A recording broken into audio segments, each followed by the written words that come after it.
కులాలు పోకూడదండి. కొంతమంది ఇప్పుడు ప్రోగ్రెసివ్ థాట్స్ ఉండేటటువంటి వ్యక్తులు అనుకునేవాళ్ళు కులరహిత సమాజాన్ని నిర్మాణం చేస్తాము, అలాంటి సమాజం కావాలి. తప్పు. ఏ కులం పని ఆ కులం చేయి. మహాభారతం అనుశాసన పర్వం 135 అధ్యాయము 5-6 శ్లోకాలు.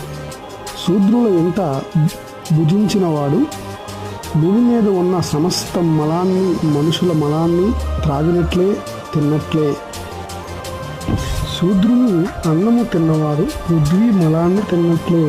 శూద్రుని అన్నము తిన్న బ్రాహ్మణులు పృథ్వీ మలాన్ని తిన్నట్లే.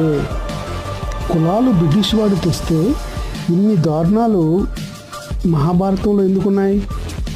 కులాలు ఉండాలి అని చిన్నజీయ గారు ఎందుకంటున్నారు? ఆలోచించండి. కులాలు బ్రిటిష్ వాడు తేలేదు.